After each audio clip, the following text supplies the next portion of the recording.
rugoso, liso, las vesículas que trasladan las sustancias, el aparato de Golgi que origina las vacuolas, los lisosomas, y finalmente la membrana celular, ¿no? Más adelante vamos a ver ya un poquito el flujo de las moléculas entre ese sistema que se llama sistema membranoso, ¿ya?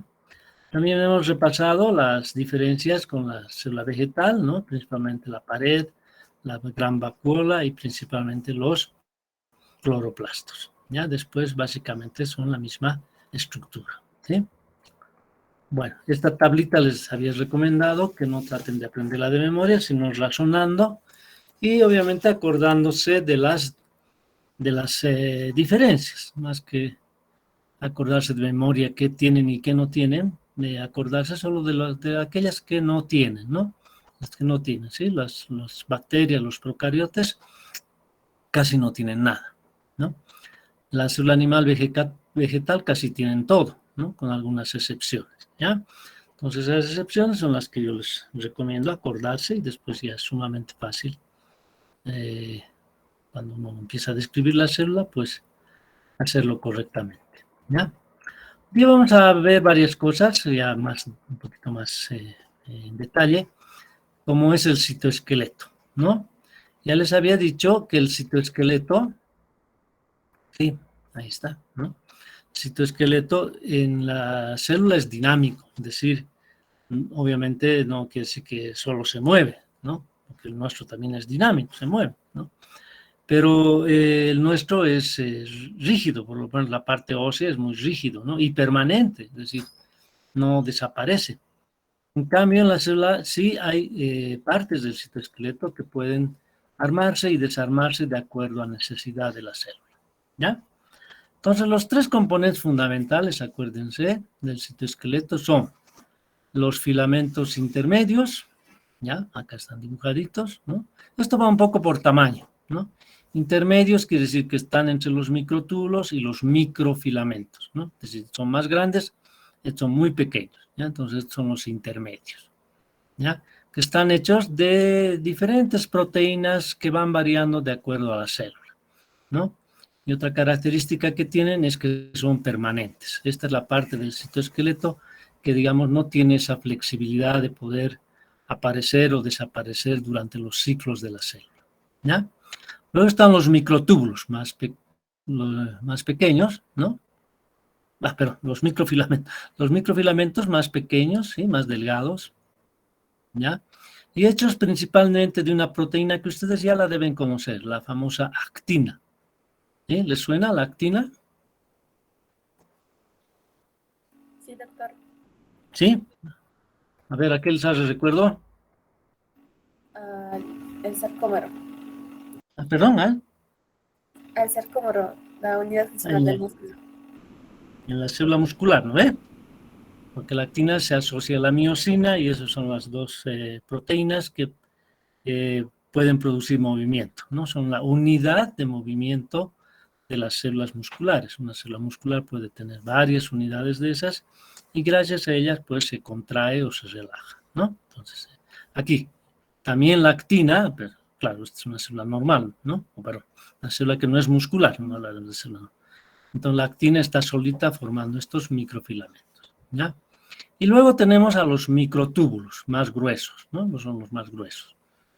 Estos son los intermedios y estos son los delgados, ¿ya? Pues estos microtúbulos están hechos de un complejo proteico, en realidad, que se llama la tubulina, ¿ya?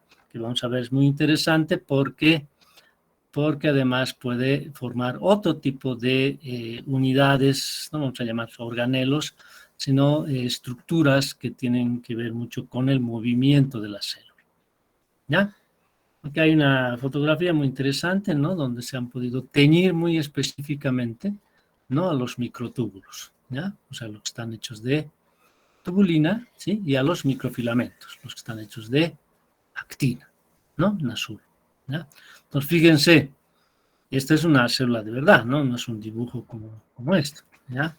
Entonces, fíjense, realmente tanto los microtúbulos como los microfilamentos y también en parte los intermedios, ¿no?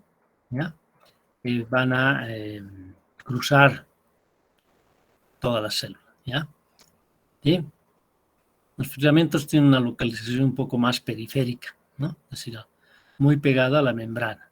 Pero los microtúbulos atraviesan toda la célula y los intermedios también, ¿no?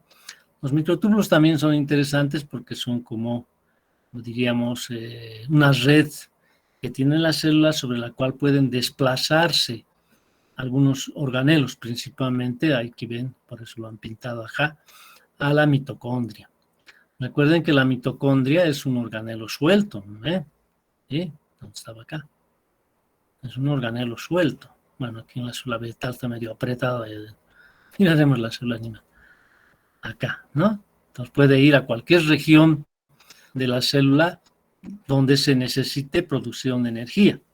El ejemplo más claro, habíamos dicho, es el del espermatozoide, ¿no? Donde las mitocondrias se localizan en la base, ¿no? del flagelo, porque es el flagelo el que le permite al espermatozoide pues, llegar a su destino, ¿no? Suerte o por mala suerte. ¿Sí? Bueno, hay una tablita también muy bonita, un resumen de las tres estructuras, los tres tipos de fibras, así le llamaremos, ¿no? Que conforman al citoesqueleto, ¿ya? Los microfilamentos, ¿sí? Cadenas dobles de proteínas enrolladas, ¿no? De alrededor de 7 nanómetros. Están hechos de actina, ¿ya? Entonces, es un filamento. ¿En qué participa? En la contracción de los músculos, ya hemos visto, ¿no? Permite cambiar la forma de la célula, eso quiere decir que se puede armar y desarmar a capricho de la forma, ¿no? Y facilitan la división del citoplasma en las células animales. Vamos a ver que cuando la célula ya realmente está concluyendo la mitosis, ¿no es cierto? O en su defecto la meiosis también, aunque es más raro, ¿no? La meiosis solo se da en las células sexuales, en cambio la mitosis se da en la gran mayoría de las células.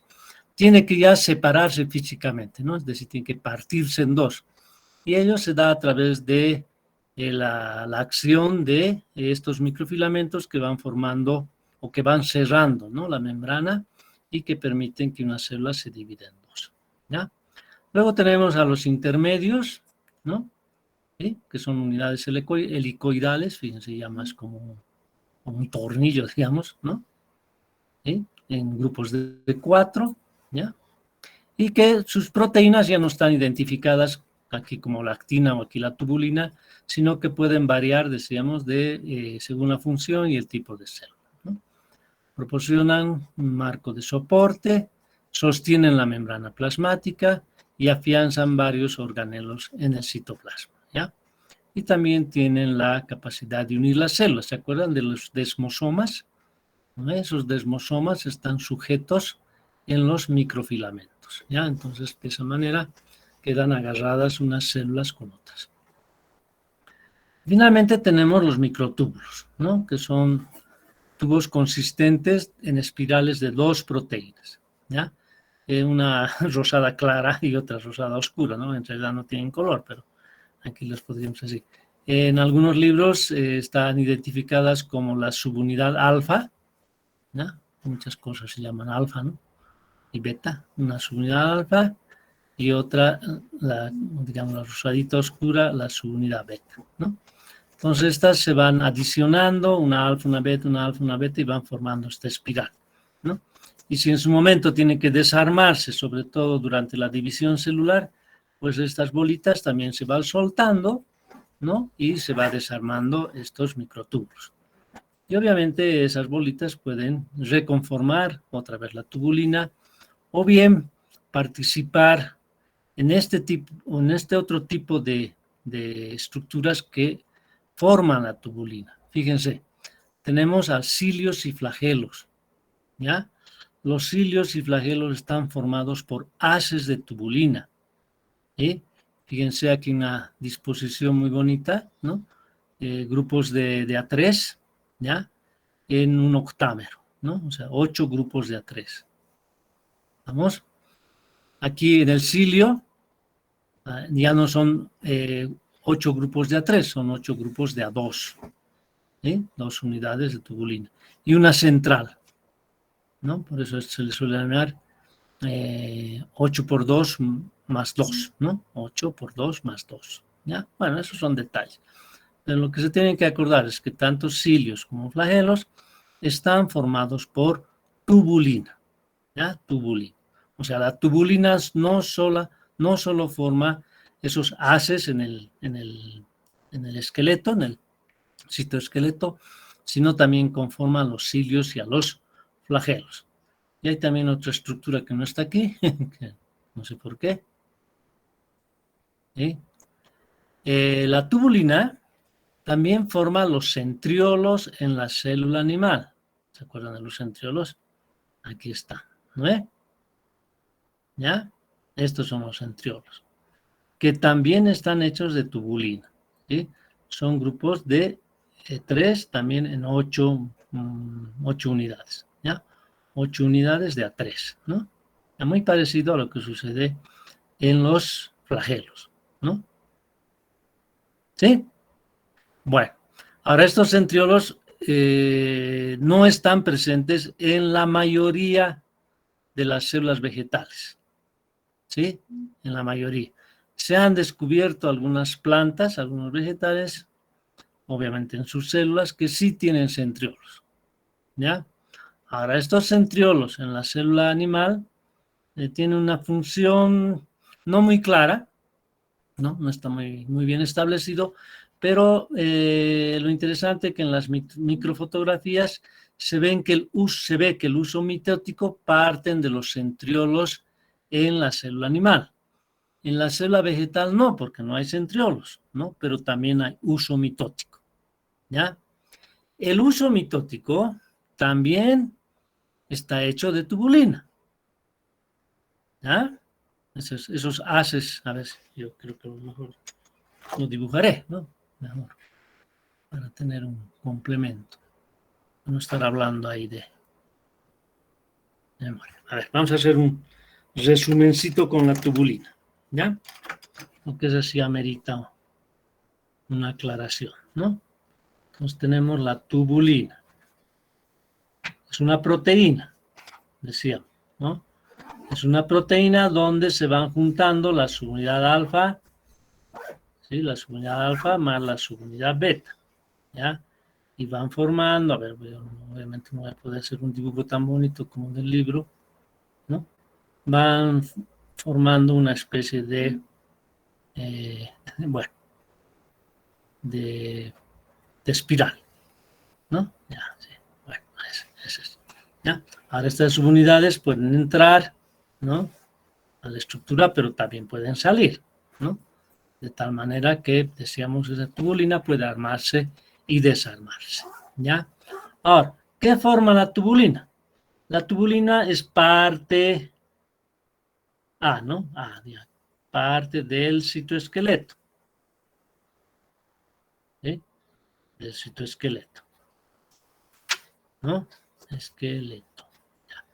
Ahora recuerden, el citoesqueleto está hecho de tubulina, obviamente, ¿no? De microfilamentos y además de filamentos intermedios, ¿ya? Intermedios. Listo. O sea, esta tubulina, esta proteína es parte del citoesqueleto. B, forma los flagelos, ¿sí? Y cilios, que son estructuras que dan movimiento, ¿no? A algunos tipos de células.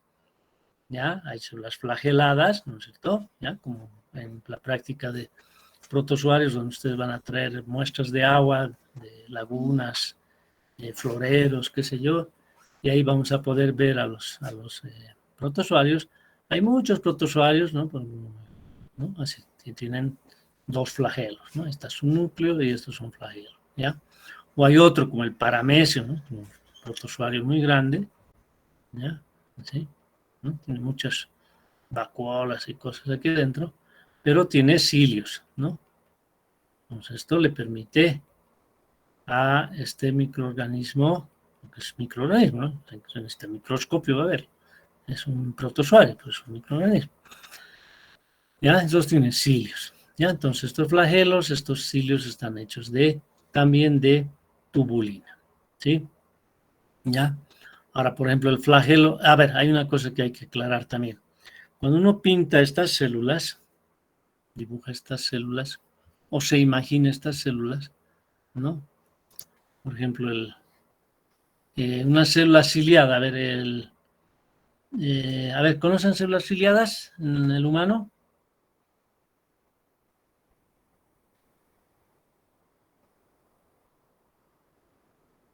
Hola, ¿dónde tenemos células ciliadas? Con cilios, así con En En el pelito. estómago. No tanto en el estómago, en el intestino. Intestino delgado. en el intestino. Sí, en el estómago no, la pared del estómago son células epiteliales súper protegidas, ¿no? Incluso hay una mucosa que protege a las células del pH tan ácido del estómago. Ya eso van a ver en fisiología, ¿no? Entonces, cuando uno se imagina una célula del intestino, ¿no? Uno no tiene clara la idea, piensa que los cilios son así, ¿no? Ahí está, ¿ya? ¿Está bien? No, está mal, ¿no? ¿Por qué? ¿Cuál es la función de los cilios en el intestino? La función de los cilios es otorgar a la célula mayor superficie de contacto, ¿no? No se olviden, por aquí está pasando el bolo alimenticio, vale decir, el kilo que se llama, ¿no? El alimento, ¿ya? Por ahí está pasando. O sea, ya ha sido digerido en el estómago y en la primera porción del intestino delgado, que se llama el duodeno, ¿no? Ahí es donde principalmente se digieren, se rompen las moléculas de los alimentos. Entonces, cuando ya van pasando por las células, por el intestino, pues estas células son las que tienen que absorber los nutrientes, ¿no? Azúcares, aminoácidos, qué sé yo, ¿ya? Entonces, lo correcto, ¿sí? Lo correcto, o la verdadera forma de estas células, voy a pintar un poquito más grande, digamos ya 4 nomás, ¿no? Es así, ¿ya? O sea, la membrana recubre al cilio, ¿eh? Ahí, ¿ya? Y ahí está, ¿ya? La célula, ¿no? Esa es la célula intestinal, ¿ya? Entonces, todos estos recovecos, ¿no? Le otorgan mayor superficie de contacto para favorecer la absorción, ¿no es cierto? ¿Ya? Entonces, nunca vayan a pintar una célula intestinal así, ¿no? O una célula de la mucosa respiratoria así, no. La mucosa respiratoria es igual, muy parecida, es un epitelio que también tiene cilios. Bueno, en este caso no absorbe, no es para absorber, sino es para calentar el aire, ¿no? El aire tiene que, como va a meterse en estos recovecos, también se va calentando, ¿no? Ese es el fin de los cilios, además de retener, qué sé yo, polvo, partículas que podamos ir respirando, ¿no? Lo propio ocurre con nuestro amigo espermatozoide, ¿no es? Sí, sí, yo le digo, a ver, pinte un espermatozoide, mucha gente lo va a pintar así, ¿no? ¿Sí? No es así, ¿ya? Es así.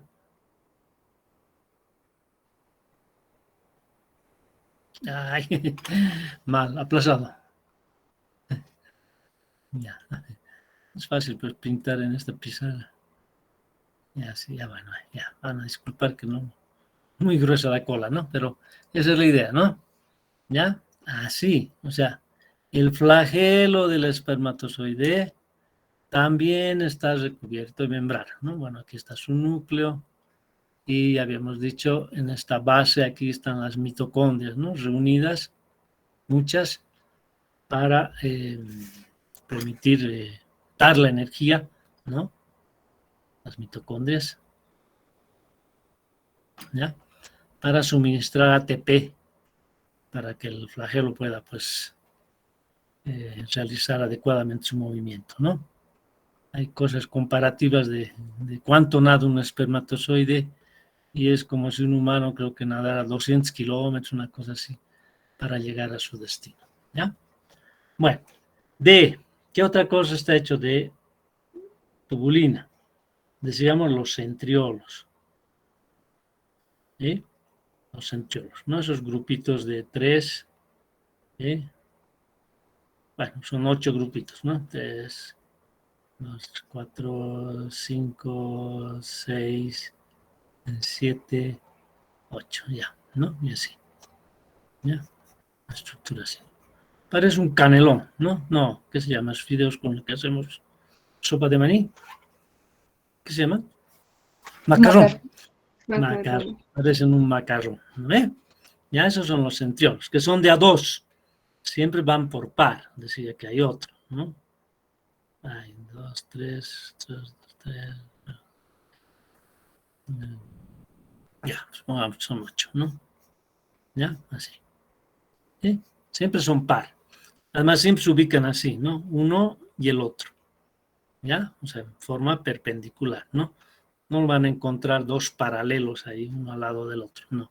Siempre en forma perpendicular. Ahora, ¿por qué? Solo Dios lo sabe, ¿no? Pero son así. ¿Ya? Y finalmente, otra cosa de que está hecha, de hecho, de tubulina, les decía, es el uso mitótico. ¿Sí? Ustedes han debido ver en colegio que cuando la célula se divide, ¿ve? ¿Sí? Hay una profase, ¿no? Ahora vamos a pintar un poquito una profase, donde el núcleo empieza a desaparecer, ¿no ve? Y la cromatina que estaba dispersa en todo el núcleo ya empieza a condensarse en lo que van a ser los cromosomas. Esta es la profase. ¿Ya? Y hay una etapa que le sigue, la metafase. Entonces, la metafase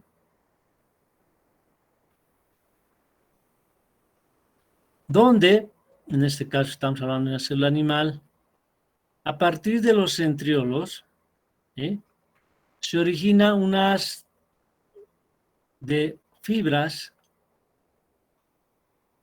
¿no es cierto? ¿Ya? Unas de fibras, así, que van de centriolo a centriolo, ¿no? Donde se enganchan, esa es la verdadera palabra, se enganchan los centrómeros de los cromosomas, ¿no? Ahí. ¿Ya? Así, ¿no? Cosa que después en la anafase,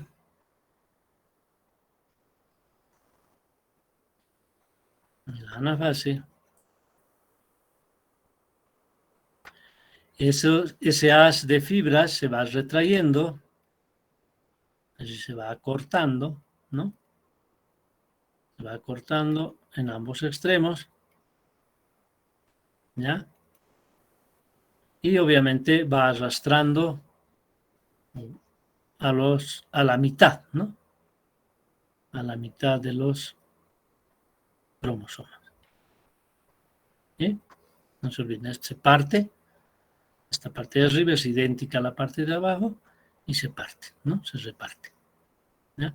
En lo que luego van a ser 2 células hijas, ¿no? Con cada una va a recibir un juego de completo de cromosomas, ¿no? ¿Ya? Entonces esa es la función del uso mitótico, ¿ya? Primero ordenar a los cromosomas, ¿no? Durante la metafase y luego agruparlos en los polos de la célula gracias a la retracción, ¿no? Que va sufriendo la célula, ¿ya? Perdón, el uso mitótico, ¿no? Hacia los extremos de la célula. Esto explica por qué las células, por ejemplo, si yo tengo una célula, digamos, media cúbica, ¿no? Media cúbica, ¿ya? Que no está en división, no división, ¿sí? Cuando se va a dividir, se redondea, ¿sí? En división. Se redondea. ¿Y esto por qué? Porque cuando no se está dividiendo, principalmente la tubulina, ¿sí? Que atraviesa la célula de un extremo a otro, como que le está ayudando a tener forma a la célula, ¿no? Entonces, como esa tubulina se desarma para formar el uso mitótico, ¿no? Esta parte que da forma ya desaparece. Y obviamente la forma natural de los cuerpos, ¿sí? Ya alguna vez lo dije, es ser, ¿qué se llama? Una esfera, ¿no? Esa es la forma natural. La forma natural de una gota de agua, ¿sí? Bueno, así la vemos la gota, ¿no? En realidad es esfera, ¿ya? ¿Por qué la vemos así?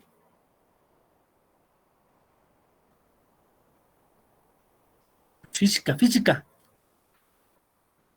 ¿Por qué cuando pintamos una gota no pintamos así, no pintamos así? ¿Por qué?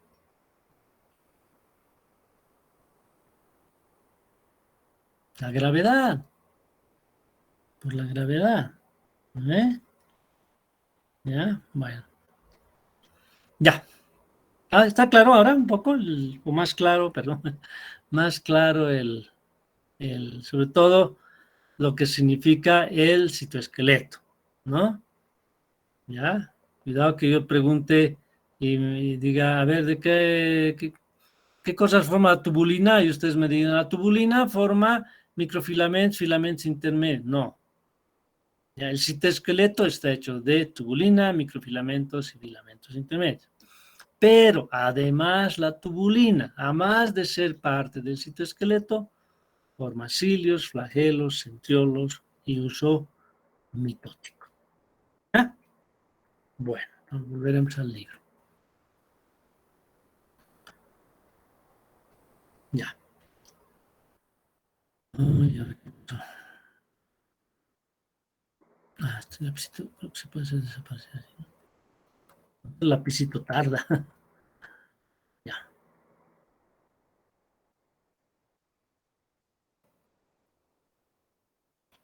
Bueno, aquí hay algún detalle de la forma en que se mueven los cilios, los flagelos.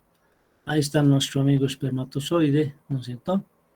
Tratando de penetrar la superficie del óvulo. Ya recuerden que esta es una corona, ¿no? Así se llama, una corona muy compleja que defiende al óvulo, el interior del óvulo, y que pues pone obstáculo, ¿no? A la penetración del espermatozoide.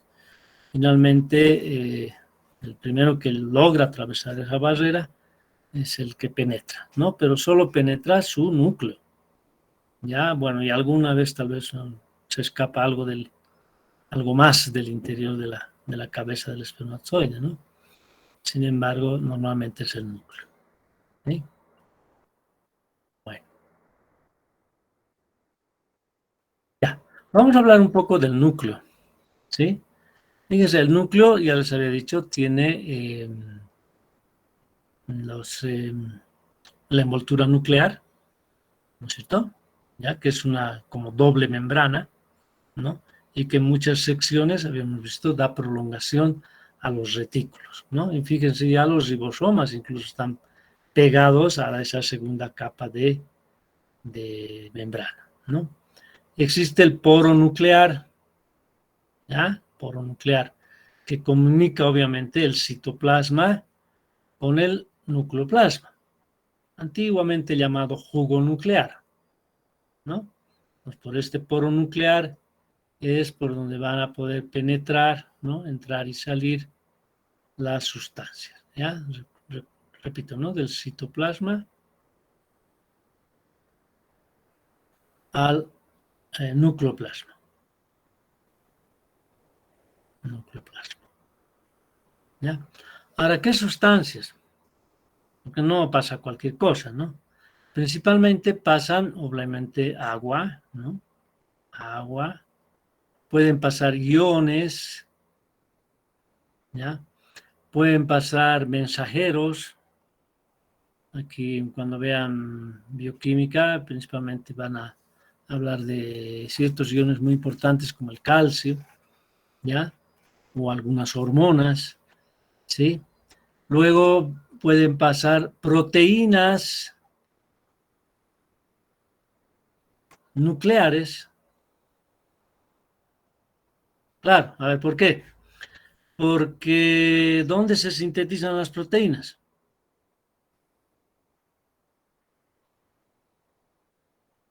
¿Dónde se sintetizan las proteínas?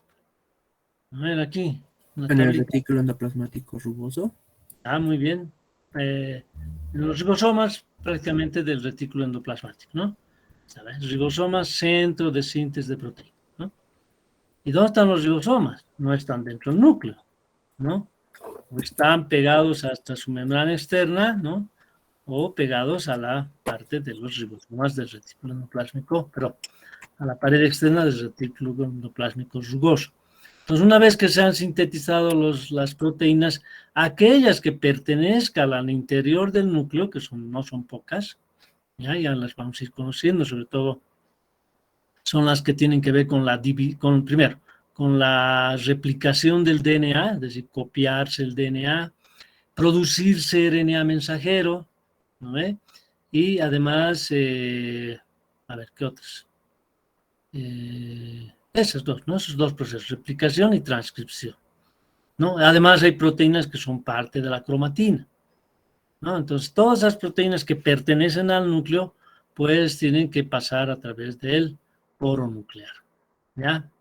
Y otra cosa que también pasa por el poro nuclear es el RNA mensajero. Me he quedado pues aquí, ¿no? El RNA mensajero, ¿ya? Aunque el RNA mensajero, ¿dónde se produce? Acá adentro, ¿no? ¿Y dónde da su mensaje? En los ribosomas, que están afuera. Entonces el RNA mensajero también tiene que entrar y salir a través de este poro nuclear. ¿Sí? Lo pintamos en el papelito mejor. ¿Ah? Hablen pues, ¿qué pasó? Hoy día están medio muertos. Sí, doctor, por favor, lo puede poner en el papelito. Ya. Así. Sí, yo soy más docente de papelito. Bueno, más docente pizarra que libro. Ya. Entonces, ¿qué le ponemos? Poro nuclear. Poro nuclear. Ya no voy a dibujar toda la estructura, ¿ya? Por favor. Ya voy a dibujar un pedacito. Lo mejor que pueda. ¿Ya? Estamos diciendo esto, ¿no? La envoltura nuclear está hecho como de una doble membrana, ¿no? Así, así, ¿ya? Incluso puede dar lugar a decíamos, a los retículos, ¿no? Los retículos, ¿ya? Entonces aquí tenemos otro pedazo, ¿no? Prolongar, ahí, ¿ya? Y aquí está el poro nuclear, ¿no? ¿Ya? Así pintadito como han visto, ¿no? Ahí, ¿ya? El poro nuclear. Que es de proteína, ¿sí? Es un complejo proteico, ¿sí? Entonces, por aquí, por este complejo proteico, decíamos, entran y salen varias cosas, ¿no? A ver, ¿qué sale? Decíamos, sobre todo, principalmente, RNA mensajero, ¿no? Porque el RNA mensajero se produce aquí adentro, ¿no? Tengo mi DNA, ¿sí? Que es el que codifica, que la parte que se necesita la va a transcribir a RNA mensajero, ¿ya? Y este RNA mensajero va a ser el que tenga que salir, ¿no? Este va a ir a los ribosomas, ¿ya? Y estos ribosomas van a producir las proteínas, ¿sí? Bueno, eso es lo que básicamente como parte más importante sale. Ahora, ¿qué es lo más importante que entra? ¿No? Que entra, ¿ya? Entran principalmente proteínas nucleares.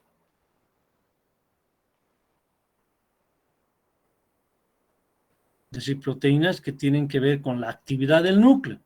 ¿Qué cosas? Polimerasas, por ejemplo. Polimerasas, ¿ya? Es decir, las que copian ácidos nucleicos, tanto DNA como RNA, ¿ya? Ya vamos a hablar de polimerasas en el capítulo correspondiente. son las que sintetizan DNA, las DNA polimerasas, o sintetizan RNA, las RNA polimerasas. Ya, por ejemplo, esto, ¿no?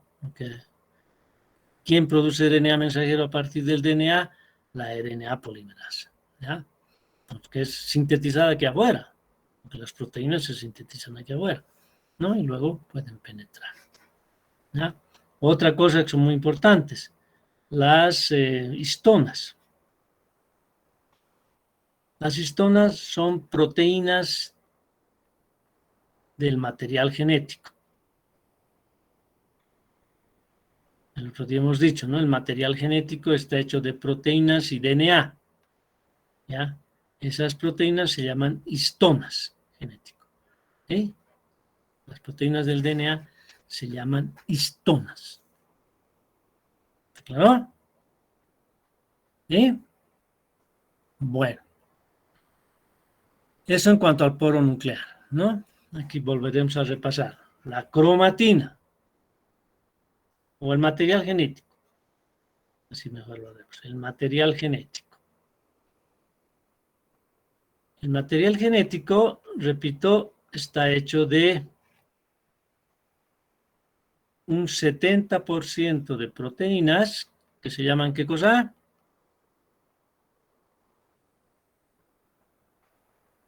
¿Qué se llaman? ¿Ah? Histonas. Histonas. ¿Ya? Más un 30% de DNA. ¿Sí? Obviamente, de todo esto, la parte importante, como quieran llamar, fundamental, imprescindible, lo que sea, es el DNA. Las proteínas están ahí ayudando a dar una estructura al material genético. ¿Ya? Hablaremos un poquito de esa estructura.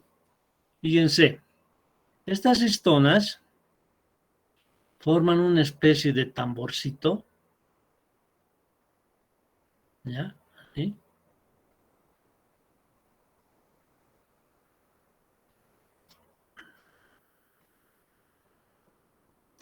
Sobre los cuales, perdón, se incrusta el DNA. Así. ¿Ya? O sea, no está encimita, está como incrustado. Es como si yo agarrase no sé, algo muy suave, digamos, un jaboncillo, ¿no ve? O un cilindro de algodón, ¿ya? Y sobre ese algodón enroscase una pita, ¿no? Pues la pita obviamente va a quedar como que incrustada en la proteína. Si no, no tendría sentido, ¿no? En realidad la proteína está protegiendo al DNA, si no parecería lo contrario, ¿no? Que el DNA está protegiendo a la proteína, ¿ya? Entonces, estos se llaman nucleosomas. Nucleosomas. ¿Ya? Ahora, normalmente estos nucleosomas forman una especie de como cuentas, ¿no? Un follar, así, ¿ya? Se asocian en paralelo, así, y obviamente el DNA está ahí incrustado, ¿no? ¿Ya? Así. Y esto es lo que llamamos cromatina. Cromatina.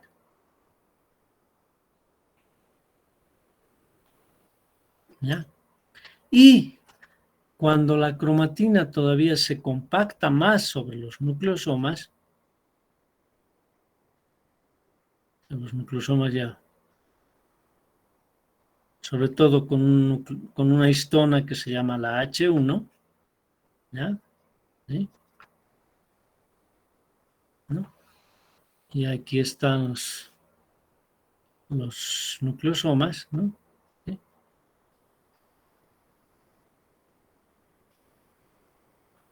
Bueno, ¿qué llamamos esto?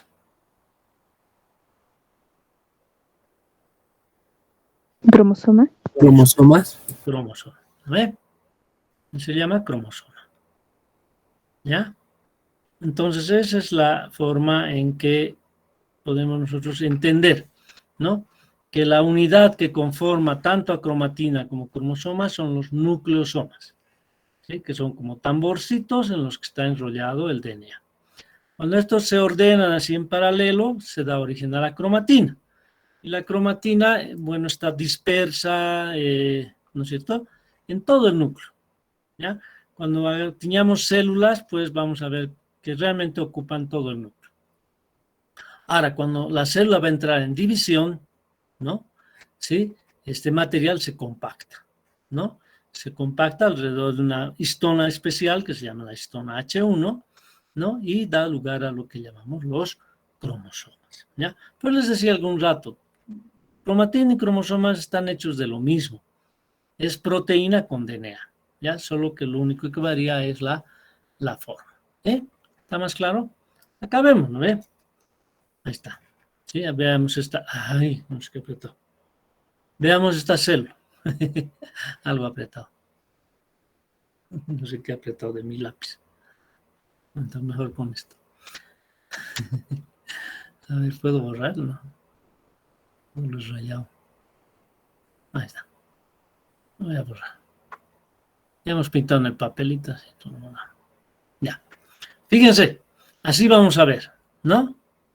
Ya, la cromatina, ¿no? Toda en el núcleo. Aquí se ve algún filamento, algo, nada, ¿no? Ya, la cromatina está dispersa en todo el núcleo. Ahora aquí ya no, aquí ha desaparecido. Esta es una hermosa fotografía de una. ¿Qué etapa será esta de la división?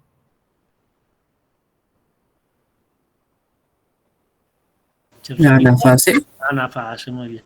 Así igualito vamos a ver en práctica, igualito. ¿Ya? Ahora hecho por nosotros, ¿no? Con células de cebolla. Ahí vamos a ver. Es una de las prácticas más bonitas que hacemos. División celular. Así, ¿no? Ya no hay núcleo, obviamente, porque el núcleo se ha desaparecido, ¿no? Ha desaparecido. ¿Ya? Porque tiene que darse ahí todo el movimiento de los cromosomas, ¿no? Aquí todavía se ven los hacecitos del uso mitótico. A ver si puedo ampliar. ¿No ve? Como unos filamentos delgaditos. Ese es el uso mitótico. Ya se está retrayendo, ¿no? Entonces está arrastrando consigo a los cromosomas, ¿no? Entonces la diferencia, ¿no? Entre la cromatina y los cromosomas, ¿ya? ¿Qué más hay en el núcleo? Nucleolos. Nucleolos. Sí, vamos a hablar un poquito de los nucleolos. Nucleolo. ¿Con qué lápiz estoy? Negro está bien. Nucleolos. Normalmente son un número bajo, ¿no? Un número reducido, ¿ya? Que depende de la actividad celular.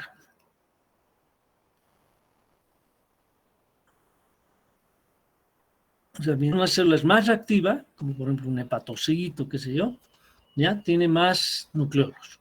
¿Sí? Entonces depende de la actividad celular. ¿Por qué de la actividad celular? Porque la actividad celular supone una gran síntesis de proteínas, ¿no? Síntesis de proteínas. Ya, la célula es muy activa, entonces debe producir muchas enzimas, qué sé yo, ¿no? Entonces hay una gran síntesis de proteínas. Y las proteínas, ¿dónde se sintetizan? En los ribosomas. ¿Sí? ¿Y dónde se arman los ribosomas? En los nucleolos. ¿Ya? Se arman. ¿Sí? Ya los ribosomas, recuerden, están hechos de RNA ribosomal, que se copia del DNA, ¿no? Y proteínas ribosomales, que se sintetizan en los mismos ribosomas. ¿No? ¿Se dan cuenta, no? Las proteínas que arman los ribosomas se sintetizan en los mismos ribosomas, ¿no? ¿Ya? Entonces, estos nucleolos, y ahorita vamos a ver el dibujo, ¿no? Son en lugar dentro del núcleo donde se arman las unidades de los ribosomas, ¿ya? Esos también salen del núcleo, ¿no? Tienen que salir al citoplasma y ahí cumplir su función, ¿ya? Ahora, cuando hay una célula patológica, ¿no? Por ejemplo en el cáncer, ¿ya? En el cáncer hay una elevación del número de nucleolos. O sea, una elevación anormal, ¿no? Que ya no se deba a la actividad. Bueno, en realidad se debe a la actividad celular, pero es anormal. La célula cancerosa es sumamente activa, o sea, lo único que hace es dividirse, dividirse, dividirse, dividirse. Tanto así que ustedes han visto a una persona con cáncer, ya no se puede hacer nada. Mueren pues piel y hueso, ¿no? Es un estado de desnutrición tremenda. ¿Por qué? Porque el cáncer se come todo, ¿ya? O su avidez en multiplicar sus células, ¿no? Entonces, cuando es una célula tan, pero ya hiperactiva, ¿no es cierto? Su número de nucleolos es muy alto, ¿ya? Entonces, ese es un indicador a los citólogos, a los patólogos, de que si ven una célula con muchos nucleolos, pues ojo, ¿no? Podría tratarse de una célula cancerosa. Obviamente junto a otros factores, ¿no? Porque haya una transformación celular, ya la célula no es igual que sus vecinas, no se parece, es más grande, o tiene el núcleo demasiado grande o demasiado pequeño, etcétera, ¿no? Son varios factores, ya verán eso en citología, que llevan a la identificación de una célula anormal. ¿Sí? Bueno, creo que eso es núcleo. ¿No? A ver, no estábamos en el núcleo. Acá. ¿Ya? Entonces está la cromatina, ya hemos hablado, los cromosomas, el poro, la envoltura nuclear. Y hay algo que no figura acá, no sé por qué. Tiene bastante importancia, que se llama la lámina basal. Voy a pintarle otro colorcito, porque muy azul está esto, ¿no? Aquí, ¿ya? La lámina basal, así, es una proteína que se halla por debajo de la doble membrana, ¿ya? Ahí en la periferia del núcleo, que tiene que ver con el armado y desarmado del núcleo. ¿Qué quiere decir esto? Que cuando se va a producir este fenómeno de la división celular, ¿sí? Hemos dicho el núcleo desaparece, ¿no? ¿Y cómo es que desaparece? Lo primero que se desarma, recuerden, está hecho de proteína, ¿no? Lo primero que se desarma es esta proteína, ¿ya? Y como se inestabiliza toda la envoltura nuclear, porque ya no hay esta lámina basal, por eso se llama basal, es la base de la envoltura nuclear, ¿no? Se descompone toda esta envoltura nuclear, ¿ya? Entonces desaparece. Y cuando la célula termina su división, es decir, ya los cromosomas se reparten, etcétera, se empieza a reconstituir el núcleo, ¿no? En la telofase, ¿ya? Empieza a formarse nuevamente, ya no uno, sino dos, ¿no? Dos núcleos, pues, ¿qué es lo primero que reaparece para que alrededor de ellas se reconforme la envoltura nuclear? Justamente la lámina basal, ¿ya? Entonces reaparece la lámina basal y reaparece la envoltura nuclear. ¿Vamos? Bueno, este es un fenómeno que se llaman polirribosomas, ¿sí? En el cual un RNA, ¿ya? Este que está pintado más oscurito, un RNA mensajero, ¿no? Es leído en cadena, vale decir, se pega un ribosoma, otro ribosoma, otro ribosoma, otro ribosoma, y cada uno de ellos va formando una proteína, ¿no? La primera que se pegó, obviamente ya produce una más larga porque ya se ha leído algo, la siguiente será más chiquita y así. ¿Eso qué quiere decir? Que de un RNA mensajero se pueden producir varias proteínas, ¿ya?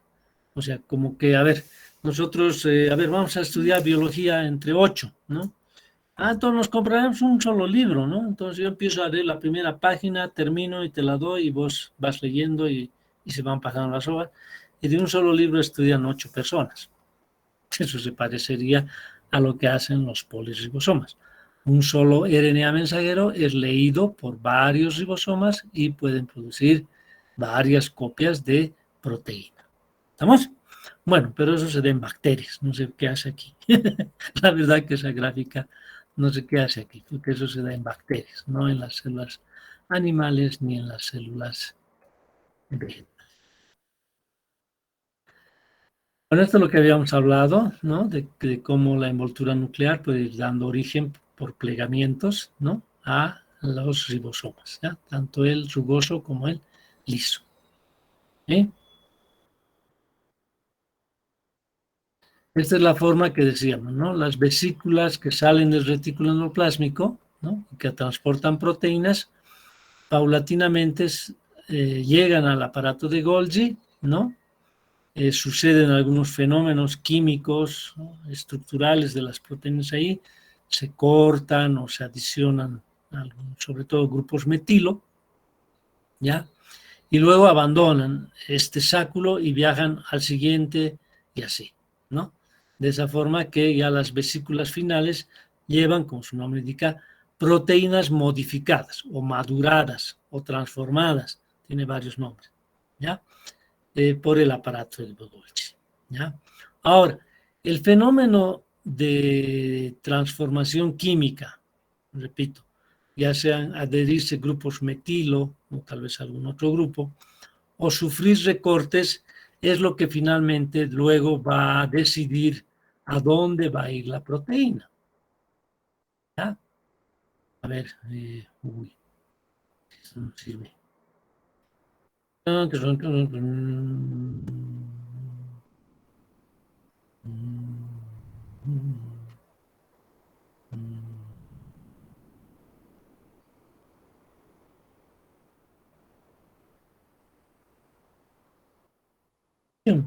poco, un poco no sirve. Es que está muy definido el ejemplo para un anticuerpo, ¿no? Dice aquí, se elabora y exporta una proteína. Aquí ilustramos la formación de una proteína con función de anticuerpo. Ya, todos sabemos lo que son los anticuerpos, ¿no es? ¿Qué son los anticuerpos? Sabe tanto que hemos hablado del COVID y los anticuerpos, que la IgG, la IgM, que la IgA, que no sé qué. A ver, ¿qué son los anticuerpos?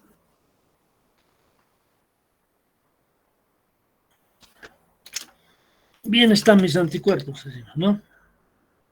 ¿Qué quiere decir eso?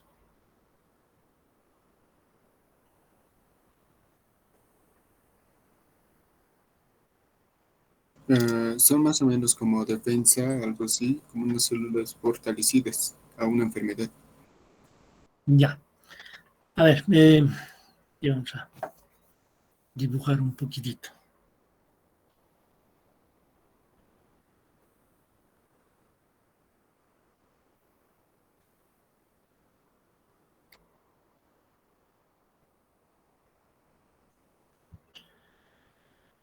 Todos han escuchado la palabra antígeno, ¿no?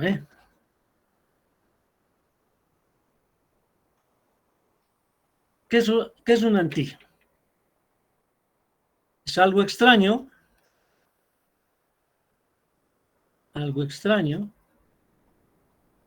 para un organismo. Ay, ¿qué he hecho? ¿Qué he hecho? Para un organismo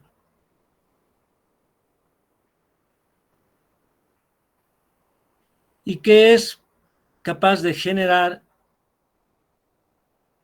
anticuerpos. ¿Sí? Ahora, no todo es un antígeno, ¿ya? Para que algo sea un antígeno tiene que ser algo relativamente complejo. ¿Sí? Complejo, ¿ya? Por ejemplo, una proteína. Las proteínas por naturaleza, como son tan complejas, ¿no es cierto? ¿Ya? O un polímero de azúcares. ¿no? De hidratos de carbono, ¿no? O alguna grasa muy rara, muy pesada, muy grande, etc. ¿Ya? Pero, por ejemplo, a ver, a mí me han colocado un fierro, ¿qué dice? Un tornillo en mi rodilla porque ya se ha roto y no hay forma de arreglar. Eso es un metal, además un metal fino, ¿no? Normalmente es platino, o por lo menos bañado en platino. ¿Ya? Entonces eso va a estar en mi organismo, pero no es un antígeno. ¿Ya? No me va a generar anticuerpos. ¿Vamos? Tiene que ser algo complejo, ¿no? Idealmente, los mejores antígenos son siempre las proteínas. Ya, obviamente, proteínas extrañas para mi organismo, ¿no? Porque yo también estoy hecho de miles de proteínas, ¿ya? Pero si no son las mías, las voy a reconocer como extrañas. ¿Ya? Ahora, ¿qué es un anticuerpo? Un anticuerpo es también un complejo proteico, ¿ya? O sea, está hecho de proteínas. ¿Sí? Ahora son muy bonitos porque normalmente tienen dos cadenas pesadas, sí, porque son largas, ¿no? Son grandes, ¿ya? Y dos cadenas livianas, ¿ya? Cadenas livianas, ¿no? De proteína, ¿no? Proteína, ¿ya? Y esta parte, ¿sí? Esta partecita, estas puntitas, ¿no? Estas puntitas, aquí, perdón, hay unos enlaces de sulfuro que mantienen a esto unido, ¿no? Pues no se desarma, ¿ya? Estas puntitas son variables, ¿sí? En cambio, estas partes de acá atrás, ¿no? Todo lo que queda es constante. En inmunología van a ver con detalle esto, muy bonito, ¿ya? Y esto es lo que hace en realidad la diferencia de un anticuerpo a otro, ¿no? Estas puntitas, las partes variables. ¿Por qué? Porque estas puntitas son las que son capaces de reconocer a su antígeno, no a cualquier antígeno, sino al antígeno contra el cual se han producido. Eso es, ¿no? Por ejemplo, cuando nos vacunan, ¿qué nos inyectan? Nos ponen un virus agarrado a palos, ¿no? Atenuado, muerto por, bueno, no es vivo, pero inactivado es la palabra. Inactivado por calor, por algún formaldehído se usa para inactivar virus, o algún fraccionamiento viral, o sea, hay varios métodos para inactivar al virus, y eso nos coloca, esa es la vacuna más cruda, digamos, ¿no? Por ejemplo, la Sinopharm es una vacuna de ese tipo, es una vacuna cruda, es decir, es el virus pero atenuado, ¿no? Entonces, una vez que entra a nuestro organismo, pues el sistema inmune se encarga de producir anticuerpos, ¿no? Ahora, cuando entre un virus de verdad ya activo, como ya tenemos anticuerpos contra varias partes de ese virus, se lo va a poder reconocer, ¿no? Ahora, vacunas más elaboradas lo que han hecho es no meter al virus entero inactivado, sino una partecita, ¿no? Esa espícula que llaman, ¿se acuerdan del coronavirus? Todos conocen de memoria el coronavirus, ¿no? Tiene ahí como unas antenas, ¿no? Unas espículas, spike se llama, ¿no? Spike, ¿no? Sus espículas. Ya, entonces nos han metido estas cositas, ¿no? ¿Ya? Esta proteína. Claro, bien enmascarada, que sé yo, en un vehículo que lo hace posible, ¿no? Bueno, y así nos han inyectado solo esa parte, ¿no? Entonces, igual, producimos anticuerpos, en este caso, solo contra esa puntita, ¿no? Pero como digamos es lo que más sobresale del virus, pues igual funciona, ¿eh? Entonces, ¿está claro lo que es un antígeno? Un anticuerpo, ¿ya? Bueno, entonces, acá. Ay, qué burro el burro. ¿Dónde estoy? ¿Dónde estoy? Aquí. Acá, ¿no? Acá, por ejemplo, se está entendiendo, ¿no? Que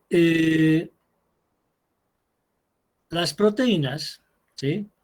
Con función de anticuerpos, las proteínas que son anticuerpos, que han sido producidas en los ribosomas, con la información que está dentro del DNA, no se olvide, ¿no? Porque los anticuerpos también están codificados en el DNA, ¿ya? ¿Sí? Entonces se han producido los anticuerpos acá en los ribosomas. El ribosoma se pega al retículo y dentro del retículo se produce el anticuerpo. Fíjense, está ahí dentro, no está afuera, está ahí adentro, ¿ya? Se acumulan en una vesícula y esa vesícula, como acá, ¿no? Viaja, ¿sí? Se suelta y viaja, ¿ya? ¿A dónde? Al aparato de Golgi, ¿no? Ahí maduran, ¿sí? Se agregan, en este caso, por ejemplo, carbohidratos, ¿no? Cuando pasan las proteínas por estos compartimentos que tiene el aparato de Golgi, ¿ya? Y una vez que ya han sido modificados, ¿no? En este caso por el añadido de hidratos de carbono, entonces por lo tanto ahora son glucoproteínas, ¿no? Se empacan, ¿sí? En otras vesículas y de esa manera viajan hasta la membrana, ¿no? Como están hechos de membrana estas vesículas, no tienen ningún problema en fusionarse con la capa de fosfolípidos que también tiene la membrana. Es como pegar dos pompitas de jabón, ¿no? Están hechos de lo mismo, entonces se puede pegar. Y obviamente el contenido se libera, ¿no? Y de esa manera salen los anticuerpos, ¿no? Porque los anticuerpos andan libres, ¿no? No extraen un pedazo de nuestro tejido para medirnos anticuerpos, están en la sangre, ¿no? O en algunas, como la saliva o las lágrimas, la secreción nasal, etcétera, ¿ya? Entonces, en fluidos, ¿no? Principalmente sangre. ¿Ya? Entonces, de esa manera, fíjense, están ligadas la producción de anticuerpos, ¿ya? Perdón, la producción de ciertas proteínas en el sistema membranoso. Ahora, olvidémonos un rato de que son anticuerpos. Pueden ser cualquier otra proteína, ¿ya? Lo que va a pasar es lo siguiente, igual se van a empacar, van a viajar, van a madurar, ¿no? Van a madurar. Ahora, de repente, su destino no es este, ¿no? Sino su destino de repente es regresar, porque pertenecen a este sistema, a esta parte del sistema. Entonces, igualito van a regresar, ¿ya? Entonces, en conclusión, las transformaciones químicas o recortes que puedan sufrir las proteínas son las que van a especificar, las que van a definir, ¿sí? Cuál va a ser su destino. Si van a seguir viajando hacia la membrana celular o van a regresar hacia los retículos o incluso hacia la envoltura nuclear. ¿Vamos? Bueno, aquí hay un ejemplo muy parecido, pero con las vacuolas alimentarias. ¿Sí? ¿Y quiere decir esto? Que, por ejemplo, la célula, no se checa más. No, a ver. Ahí. La célula ingiere un alimento, ¿no? ¿Qué se llama esto? ¿Qué se llama? Fagocitosis. ¿No? La célula ingiere un alimento. No lo hacen así todas las células. Creo que el dibujito está medio mal, ¿no? Son células, creo que habíamos visto alguna vez, que digamos este es el alimento, ¿no? Es el alimento, ¿ya? Van a extender parte de la membrana, así, ¿no? Y después la van a encapsular ahí adentro. ¿Ya? Pues que aquí se han olvidado hacer la extensión, ¿no? El alimento solito no va a entrar así. Tiene que la membrana extenderse y capturar, ¿ya? Y eso no lo hacen todas las células. Lo hacen, por ejemplo, los macrófagos, un tipo de células de linfocitos, de células blancas, ¿ya? O algunos protozoarios como las amebas, por ejemplo, ¿no? Que comen de esa manera. Ya, pero supongamos, ha entrado el alimento en lo que llamamos una vacuola alimentaria. También se llama fagosoma. Fagosoma. Es decir, cuerpo que come, ¿no? Fagosoma. ¿Ya? Luego, los lisosomas, ¿no es cierto?, que se originan, ¿se acuerdan?, en el aparato de Golgi, van y se pegan a ese fagosoma. ¿Ya? Se pegan. ¿Para qué? Para digerir lo que está en el fagosoma, ¿no? Para romper, ya sea proteínas, ácidos nucleicos. Si es una bacteria, por ejemplo, tienen que pegarse lisosomas que tengan proteasas, nucleasas, hidrolasas y qué sé yo, hasta lograr destruir esta bacteria. ¿Ya? Ahora bien, aquí en el libro nos estoy ejemplificando cómo se producen esas proteínas digestivas, ¿no? Y fíjense, no cambia mucho, ¿no? La idea es la misma. Esas proteínas se han producido también en los ribosomas, hacia el interior del retículo endoplásmico, ¿sí? De ahí se empacan y con vesículas viajan hacia el aparato de Golgi. Ahí se modifican, ¿no? ¿sí? Se van modificando y finalmente producen los lisosomas. ¿Ya? Los lisosomas. ¿Vamos? Bueno. Hay una cosa que no está en este libro también que es muy interesante, que creo que con esto podemos concluir. Pero después, no está acá, se los voy a dibujar. Que fue un cuestionamiento que tomó bastante tiempo dilucidarlo, ¿sí? Que es el siguiente, fíjense. A ver, vamos a volver a dibujar un poquito esto que hemos pintado hace rato, ¿no? Supongamos que este es un pedacito de la envoltura nuclear, ¿ya? ¿Vamos? Aquí está el DNA, ¿no? El DNA, ¿ya? Que, decíamos, produce al RNA. El RNA ya es de una sola cadena, ¿no? Y en este caso el RNA mensajero, ¿ya?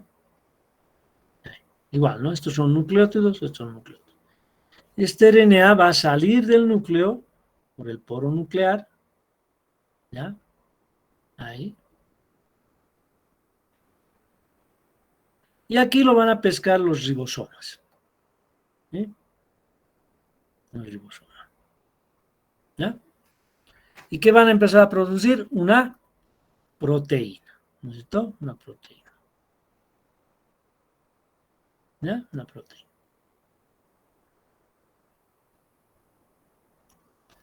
Bueno, fíjense, esta proteína puede tener dos destinos. Uno sería el sistema membranoso.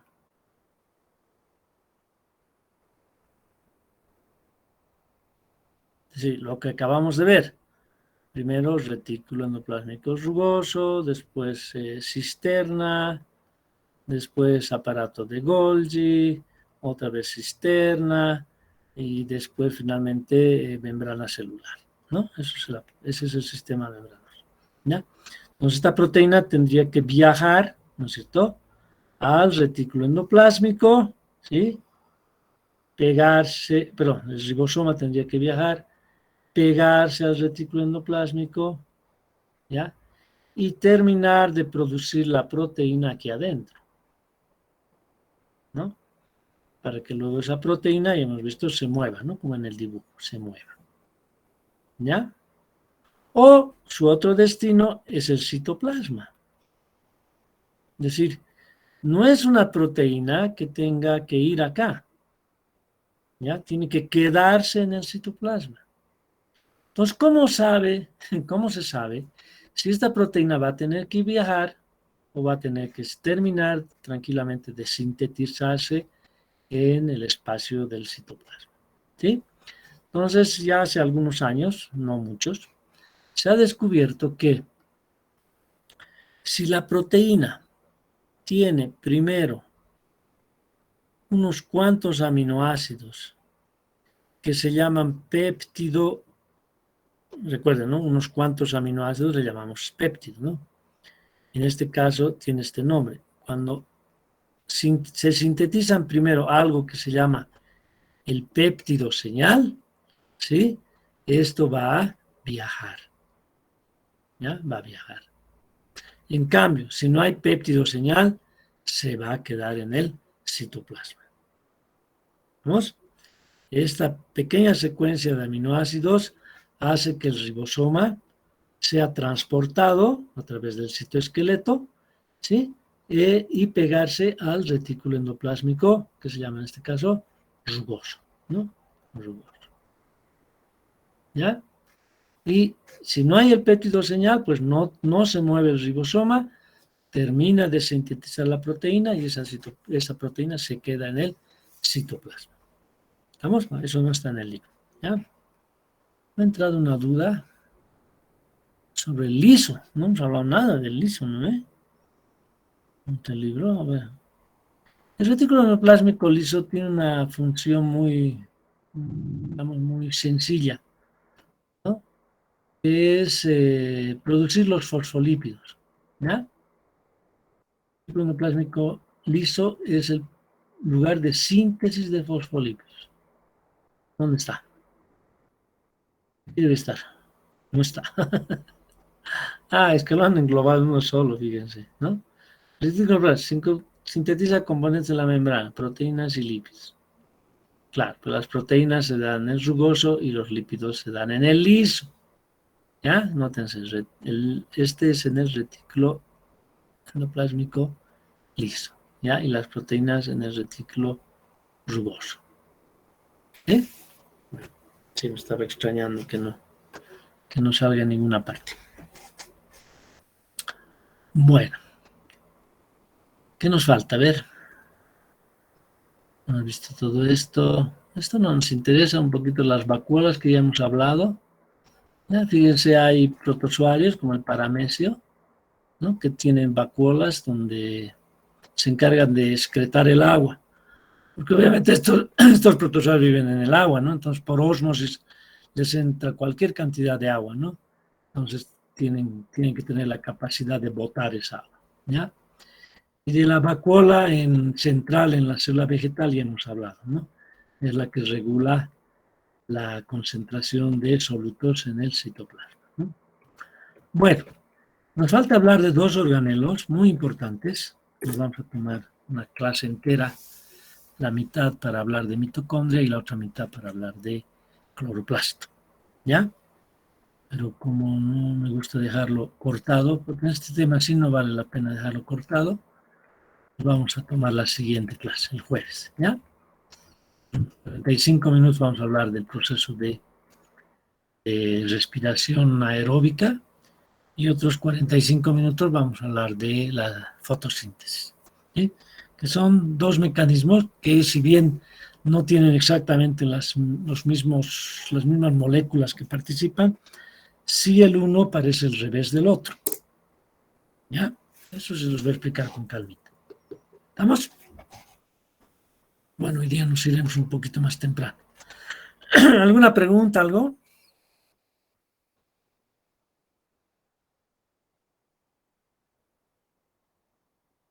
Hola.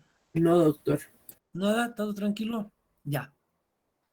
Bueno, a ver, espero el jueves poderles dar alguna noticia de los horarios y todo eso, pero como les digo yo, ya no lo veo muy factible y de repente hasta nos vamos a complicar la vida un poco tratando de armar todos unos horarios para un mes y después tener que volver a reconformarnos nuevamente a partir de agosto, ¿no?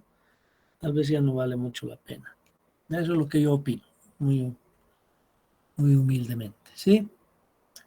Tal vez en aquellas materias donde sí tienen conflicto con las prácticas que son largas, de repente ellos se animen a volver inmediatamente, si es que les dan permiso, ¿no? Pero en su mayoría yo creo que nos vamos a nomás tener que aguantar hasta agosto, ¿ya?